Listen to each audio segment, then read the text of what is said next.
Salut à tous et bienvenue sur Tarif News numéro 21 et c'est une date particulière parce que ça fait un an qu'on fait Tarif News, enfin que je fais Tarif News et que vous le regardez, donc vous participez aussi en commentaire et dans les votes, etc. Donc voilà, ça fait plaisir, c'est un rendez-vous maintenant, j'ai l'impression que ça manque qu'il est décalé, donc vraiment merci à vous de me suivre, je suis content d'avoir réussi à maintenir ça pendant un an et de faire régulièrement toutes les semaines, voilà, donc merci à tous de me suivre. Alors sur les nouveautés de cette semaine, qu'est-ce qu'on a? Donc on a la fameuse boîte Morosh. Donc Morosh, cette boîte, elle va coûter tout de suite 160 €. Donc on a gagné on a perdu 5 €. D'habitude c'était plutôt des boîtes à 150, 55. Là c'est 160. Mais au final, ce que je vous disais la dernière fois, c'était que quand on regarde par rapport à la boîte de Nashmoon Frontieris, qui est à 175 €, ce que vous avez comme différence, c'est que vous avez cet élément-là en double dans celle-ci, qui coûte 75. Vous avez cet élément-là en double qui coûte 65 €. Par contre, vous perdez la bande du chaos et les Space Marine. Sachant que ça, c'est des boîtes qui vont valoir, à mon avis, ça va être dans les 42,50, un truc comme ça. Ça, à mon avis, ça va valoir 40 € aussi. Peut-être même plus, même si on est sur du garde impérial, il y a quand même le commissaire, il y a quand même le green. Donc voilà, on peut supposer qu'il y a du 80 balles là-dessus. On peut supposer aussi que facilement on peut trouver des gens à qui revendre. D'ailleurs, s'il y a des gens qui sont intéressés pour récupérer les Space Marines, peut-être, je sais pas, je me laisserai peut-être tenter, mais vous voyez, ces décors-là, c'est quand même une façon un peu plus accessible de les avoir. Après, si on est un peu comme moi, collectionneur de décors, et qu'on n'a pas forcément envie d'avoir trop de fois le bunker, enfin... Moi, ce qui me plaît aussi, c'est l'antenne satellite, là, le relais, le bunker. Ça peut être une boîte qui peut être intéressante. Donc, pensez-y à cette boîte-là. Ça peut être plus intéressant que d'acheter, ne serait-ce que séparément. Parce que séparément, vous faites 65 plus 55 plus 55, ça fait 110, ça fait 175. Si vous achetez ces trois éléments séparément, trois éléments que vous avez dans cette boîte-là, eh bien, ça vous coûte moins cher d'acheter cette boîte-là. Plus vous avez le tapis en carton, ça c'est accessoire. Vous avez quand même le bouquin, voilà, ça peut toujours se revendre. Et puis les Space Marine et puis le chaos. Donc tout ça, ça peut se revendre. Donc voilà, à mon avis, ça peut être quand même une bonne affaire de par ces décors. Ensuite, on a les D-Kill Team. Je vous avoue que tout à l'heure, quand j'ai regardé les prix, à un moment, il y a marqué Phobos Strike Team. Le prix c'est 31,50 €. Et en fait, je suis toujours pas habitué. Et j'ai cru que c'était le prix de ça, là. Ah non, enfin de la Phobos de celle-ci. Je me dis, c'est bizarre quand même, parce que les Phobos, déjà, ça coûtait plus cher. Pourquoi ils coûteraient que 31,50 €? Et il y a que, au bout de peut-être 30-40 secondes, j'ai vu que c'était Dice, et j'ai fait, ah oui, c'est les dés. Voilà, donc vous savez ce que je pense des dés. Voilà, merci les dés. Alors ensuite les Chaos Knight, le codex, 42,50 €, on a l'habitude. C'est bien parce qu'il sort assez vite quand même. Et heureusement, parce que pour ceux qui n'avaient pas envie d'acheter la boîte, la super boîte, je sais plus comment elle s'appelle, la boîte d'Army 7, avec le codex collector, là, bon, vous pouvez l'avoir quand même assez vite, parce que ça va sortir du côté aussi Imperium, c'est déjà sorti. Donc bon voilà, tant mieux si ça arrive assez vite. Vous vous retrouvez aussi avec le Knight Abominant. Alors là, attention, parce qu'en fait, les anciens kits ont été retirés et maintenant vous avez un multi-kit qui comprend donc le Rampager, le Desecrator et l'Abominant. Donc c'est simplement, en fait, vous avez une grappe en plus, voilà, pour le prix de 140 €. Voilà, c'est le prix d'un chevalier maintenant. Des fois on se dit, est-ce que pour ce prix-là, un chevalier par rapport à une grosse boîte de jeu, c'est vrai qu'on peut se poser la question. C'est... Voilà, bon. Après, les prix, c'est toujours un débat sans fin.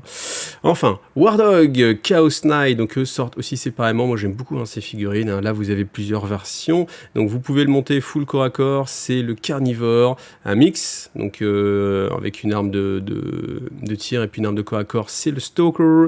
Et full tir, c'est le Brigand. Donc, ça va coûter, comme là, je me rappelle plus, 67,50 €. Donc, voilà, c'est le prix de ceux des Armiger aussi. Donc bon voilà, ça reste assez cohérent. Puis au final, une grosse figurine comme ça, 32 €, enfin si on fait 67 par 2, ça fait je sais plus 33, 60, 33, 75, un truc comme ça, de tête. Mais bon, on va dire 34 €. 34 € pour une figurine comme ça, honnêtement, c'est pas cher. C'est pas cher. C'est pas cher, surtout quand on compare à des persos qui peuvent coûter 35 balles et qui sont beaucoup plus petits, voire plus chers. Là, vous avez quand même une belle figurine. Si vous avez jamais vu, c'est quand même des belles grosses figurines. Donc ça, à mon avis, c'est pas cher. Après, vous êtes obligé d'en acheter deux d'un coup. Mais voilà, c'est quand même une bonne chose. Bon, le pack de cartes, c'est 22 €. Voilà. On nous apprend qu'en Australie, s'il y en a qui nous regardent en Australie, je sais pas, est-ce que quelqu'un regarde en Australie? Franchement, mec, si tu regardes en Australie, ou mets un petit commentaire, ça fera plaisir. Donc on passe. Ensuite, Necromunda des décors. Alors j'avoue que ces décors-là, moi ils me chauffaient bien parce que je me disais que ça passerait bien pour du Star Wars Légion ou ce genre de jeu. Le problème, c'était que la boîte d'Ashwastis coûtait quelques sous-sous et que c'était un petit peu compliqué de l'acheter. Là, eh bien, ils nous sortent les décors seuls maintenant, donc c'est bien, il n'y a pas eu à attendre trop longtemps.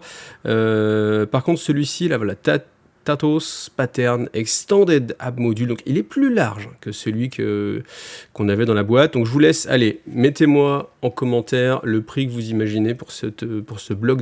Allez-y, on y va. Vous avez l'habitude, mettez-moi un petit commentaire, combien vous pensez que ça coûte ? Eh bien, ça coûte 85 €. Voilà, donc 85 € pour ça. Juste un élément de décor. Voilà. Alors qu'à 80 € avant, on avait des compiles de décors. Donc j'avoue que là, ça fait peur quand même. Ça fait peur, hein, le prix des boîtes de décors. Des boîtes de décors, des décors tout court. Donc ça va devenir vraiment intéressant. Même, je fais un petit peu le compte. Alors ensuite, on a le Hub Module. Le Hub Module, c'est il y en avait deux dans la boîte de base. Ça coûte 65 €. Non, 62,50, pardon, 62,50. Je m'enflamme un peu. Il y en avait deux dans la boîte. Et ça aussi, là, les petites passerelles, là. Petites passerelles, hein. Quand même. 3 plateformes, 4 passerelles. 62,50 €. Voilà. L'ensemble de ces trois choses-là, enfin, si on fait par exemple ça, plus ça, plus ça, on est à 210 €. Du coup, ça fait 190 € pour avoir les décors qui sont dans Ashwastis. Sachant que vous avez tout ce qu'il y a en plus. Bon, clairement, les boîtes de base, enfin les boîtes compiles, enfin Ashwastis, je trouvais ça cher. C'est vrai qu'après, quand vous regardez le prix auquel ils mettent ces décors-là, ça fait un peu peur, hein. Donc voilà, j'avoue que du coup, de fait, les boîtes compiles de décors, ça peut être intéressant comme ça. Est-ce que c'est leur nouvelle façon de nous vendre les choses à chaque fois ? Voilà, bon, en tout cas, moi, clairement, Morok, ça me plaît bien. Clairement, les dés, on n'oubliait jamais. Les War Dogs aussi, bonne option. Et puis voilà, c'était pour tout pour les prix. Maintenant, on va regarder la suite de l'actualité. Donc, on fait un petit focus sur le fluff des Votann avec les différentes armes dont ils seront équipés. Donc, on nous apprend que c'est des armes qui ont des similitudes avec celles de l'Imperium, mais qui sont bien meilleures. En fait, il n'y a pas d'ambiguïté possible. C'est la même chose que ce que peut faire l'Imperium, mais meilleur. Donc, vous avez un bolt shotgun, mais meilleur. Donc ça tire plus loin, la force est meilleure, la pénétration d'armure va être meilleure, ou le nombre de tirs va être meilleur, ou ça va pas surchauffer pour les plasmas peut-être, hein, vous voyez les plasma gun, plasma pistol. Donc voilà, des armes en plus qui ont disparu, genre le SP conversion beamer. Les gravitons, on en a retrouvé, même s'il y a un peu moins de gravitons. Surtout, je me demande même s'il y a des gravitons chez les primaris, peut-être, je ne sais plus. Il y a du ion aussi, voilà, pour faire plaisir aux joueurs tôt. Et il y a des bolts, hein, vous voyez, c'est vraiment des armes bolter. Donc j'avoue que ça m'embête un poil, parce que le bolter, pour moi, c'était emblématique de l'Imperium. Et là, se retrouver avec des armes bolt chez les Votann et qui sont en plus meilleures, bon, j'avoue que je trouve ça un petit peu dommage. Par contre, après, on nous apprend que tout sera meilleur. Donc, du coup, meilleur en force, meilleur en pénétration d'armure. Donc, est-ce qu'on va se retrouver avec une armée de tir, plutôt ? Ils nous disent que les Votann ne délaissent pas pour autant le corps à corps et auront des armes supérieures aussi pour le corps à corps. Donc, à voir. Voilà, moi, je serais curieux, bien sûr. Hein. Je vais suivre ça toujours, hein, les news sur les Votann, parce que, bon, c'est pas toutes les décennies, je dirais même qu'on a une nouvelle faction qui va arriver. Donc, moi, ne serait-ce que par intérêt et curiosité, je suis curieux de voir la suite. Alors, vu que je vais me passer 10 minutes à essayer de trouver l'image que j'ai pas trouvé, je vous ai remis la plage. Donc, c'était pour dire félicitations à toute l'équipe de France de Age of Sigmar qui termine à la 2e place du championnat des mondes. Donc, écoutez, c'est super. C'est waouh, cocorico, quoi. Donc, vraiment, félicitations à vous. J'imagine que ça va bien booster en plus Age of Sigmar en France et puis le jeu de figurines dans sa globalité, parce que moi, je pense toujours que tout ce qui est Warhammer 40 000 et Age of Sigmar dans une moindre mesure, mais évidemment, dès qu'il y a une grosse bouffée de communication sur ces jeux-là, ça va déteindre forcément sur tous les autres jeux de figurines. Et puis quelqu'un qui a été touché par Games Workshop, franchement, au bout d'un moment, il peut aller vers d'autres jeux, alors que c'est plus difficile, même si ça arrive, hein, bien sûr, mais le pourcentage est bien moins de commencer par un autre jeu qu'un jeu Games Workshop. Donc plus les jeux Games Workshop marchent, plus tous les autres jeux marchent, et plus la communauté du hobby, pas que francophone, mais international marche, et les jeux de figurines marchent, et voilà, ma passion marche, et ma chaîne marche et tout marche bien, donc c'est super. Donc voilà les gars, bravo et merci à vous. Alors pour ceux qui me soutiennent sur Tipeee, on est sur la dernière ligne droite pour le jeu concours pour gagner 2 bons d'achat de 50 € offerts par IGTV et My Hobby Place.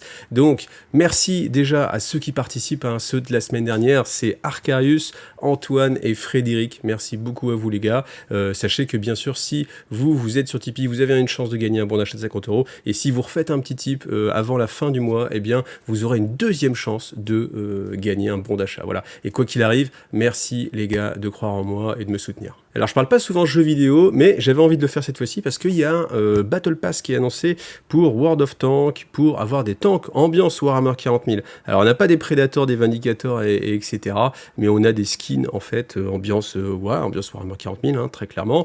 Et puis du coup ça m'amène en fait au sondage de la semaine. Le sondage de la semaine, c'est quelle est la part, pour ceux qui font des jeux vidéo et des figurines, quelle est la part que vous accordez à chacun des loisirs. Alors c'est assez difficile, je sais pas comment tourner en fait le sondage, donc du coup on va faire une sorte de pourcentage. Est-ce que pour ceux qui font les deux, est-ce que c'est déjà, est-ce que vous êtes exclusif, est-ce que vous faites que du jeu de figurines, que du jeu vidéo? Je ne pense pas, sinon vous ne seriez pas forcément sur la chaîne, mais pour ceux qui voilà, ont une part de jeu vidéo, est-ce que ça représente un tiers, la moitié, 80% de ce que vous faites? Voilà, je mettrai le sondage, puis vous essayerez de vous y retrouver. Mais comme c'est vrai que moi, j'ai vraiment pas le temps tout passe dans les jeux de figurines, j'ai pas le temps de trouver du temps pour les jeux vidéo, donc voilà, j'aimerais un peu avoir votre avis aussi.